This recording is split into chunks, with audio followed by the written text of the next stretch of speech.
దేవునికి మహిమ కలుగునుగాక. వాగ్దానము చేయబడిన బహుమతి. ఇటీవలే ఒక దైవజనునికి పత్రిక వచ్చింది. అందులో ఆయన పేరు మీద ఒక విచిత్రమైన ఉత్తరం ఉన్నది.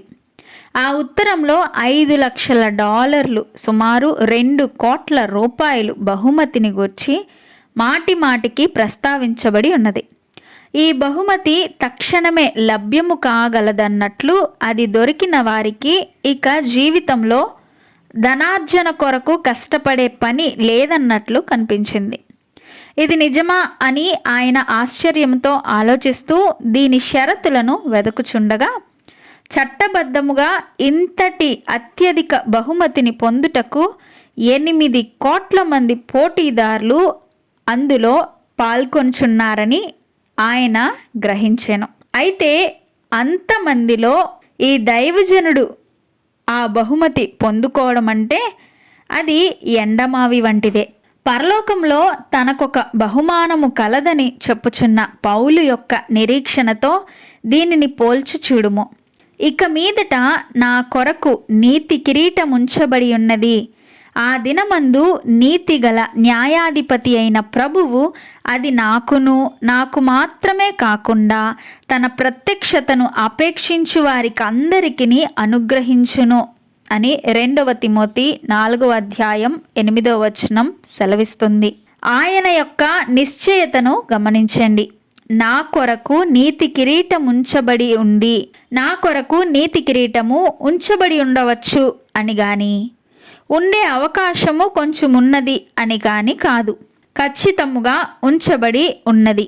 ఒక దైవజనుడు ఇలాగంటున్నాడు: క్రీస్తు ప్రభువారి రాకడ కొరకు తదేక దృష్టితో నిరీక్షించి క్రైస్తవ జీవిత పరుగును నమ్మకముగా ముగించిన వారికి ఈ కిరీటము బహుకరింపబడుతుంది. అప్పగింపబడిన పరిచర్యను నెరవేర్చువానికి లభించే బహుమతియే ఈ నీతి కిరీటము అని సెలవిచ్చాను. నీ జీవితంలోనికి క్రీస్తును ఆహ్వానించి ఆయన రాకడను అపేక్షించి నీ క్రైస్తవ జీవిత పరుగును నమ్మకముగా కొనసాగించినచో ఈ బహుమతి నీకు కూడా దొరకగలదు. గమనించుము, ఆలోచించుము, ప్రయత్నించుము. ఇది దేవుని యొద్ద నుండి వచ్చిన వాగ్దానము. ప్రస్తుత కాలమందలి మన ఇష్ట అయిష్టాలే రాబోయే కాలమందు మన బహుమానాలను నిర్ణయించును. 2 తిమోతి పత్రిక 4:1-8 చదువుకుందాం. దేవుని ఎదుటను సజీవులకును మృతులకును తీర్పు తీర్చు క్రీస్తు యేసు ఎదుటను ఆయన ప్రత్యక్షత తోడు ఆయన రాజ్యము తోడు నేను ఆనబెట్టి చెప్పుచున్నదేమనగా, వాక్యమును ప్రకటింపుము, సమయమందును అసమయమందును ప్రయాసపడుము, సంపూర్ణమైన దీర్ఘశాంతముతో ఉపదేశించుచు ఖండించుము, గద్దించుము, బుద్ధి చెప్పుము.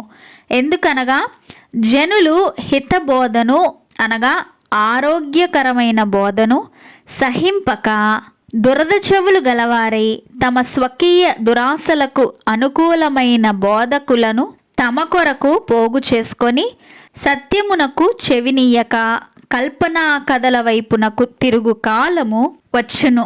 అయితే నీవు అన్ని విషయములలో మితముగా ఉండుము, శ్రమపడుము, సువార్తికుని పని చేయుము, నీ పరిచర్యను సంపూర్ణముగా జరిగింపుము.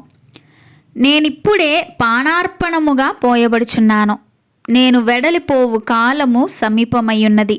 మంచి పోరాటము పోరాడి తిని, నా పరుగు కడముట్టించి తిని, విశ్వాసము కాపాడుకొంటిని. ఇక మీదట నా కొరకు నీతి కిరీటం ఉంచబడి ఉన్నది. ఆ దినమందు నీతిగల న్యాయాధిపతి అయిన ప్రభువు అది నాకు మాత్రమే కాకుండా తన ప్రత్యక్షతను ఆపేక్షించు వారందరికీ అనుగ్రహించును అని వ్రాయబడి ఉన్నది.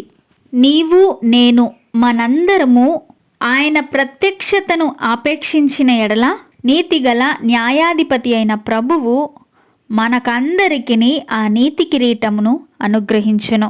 అయితే ఈ వాక్య భాగంలో చెప్పబడిన రీతిగా ఆ యొక్క గుణ లక్షణాలు కలిగి దేవుని పని విషయమై నమ్మకముగా చేసిన ఎడల దానికి తగిన ప్రతిఫలము బహుమానమును ఖచ్చితముగా మనం పొందుకుందుము. మనకు తీర్పు తీర్చువాడు క్రీస్తు యేసు ప్రభు అని మనము గుర్తుంచుకోవాలి. ఆయన ప్రత్యక్షత, ఆయన రాజ్యము, ఆయన రాజ్య పాలనను మనము చూస్తాము. అయితే మనము వాక్యమును ప్రకటించాలి. సమయమందును అసమయమందును దేవుని కొరకు ప్రయాసపడాలి. సంపూర్ణమైన దీర్ఘశాంతముతో దేవుని వాక్యమును ఉపదేశించాలి. దేవుని వాక్యమును ఎత్తిపెట్టి ఖండించాలి. దేవుని వాక్కుతో గద్దించాలి. దేవుని జ్ఞానవాక్యముతో, బుద్ధివాక్యముతో బుద్ధి చెప్పాలి.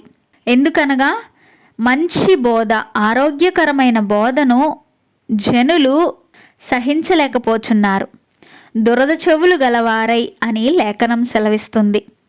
ఒకవేళ మనము కూడా ఆ రీతిగా స్వకీయ దురాశలకు అనుకూలమైన బోధల తట్టు తిరిగినట్లయితే మనము చాలా జాగ్రత్తగా ఉండాలి. దురద చెవులు గలవారమై కాకుండా స్వకీయ దురాశకు అనుకూలమైన బోధను, అటువంటి బోధకులను పోగు చేసుకొనక సత్యమును ఆలకించున్నట్లుగా ఉందుము. కల్పనా కథల వైపు తిరుగు కాలము వచ్చును అని బైబిల్ సెలవిస్తుంది. అటువంటి కల్పనా కథల వైపు మనము తిరగకుందుము. అన్ని విషయములలో మితముగా ఉందుము. దేవుని పనికై శ్రమపడుదుము. ప్రతి విశ్వాసి సువార్తికుని పని చేయాలి. నీ పరిచర్యను సంపూర్ణముగా జరిగించాలి. అటువంటి మంచి పోరాటము పోరాడిన ఎడల విశ్వాసమును కాపాడుకొని ఈ లోక జీవిత యాత్రను ముగించిన ఎడల నీవు నేను ఖచ్చితముగా ఈ నీతి కిరీటమును బహుమానముగా పొందెదము.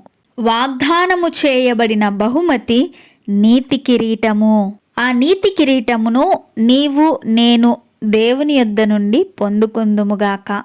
ఆమెన్.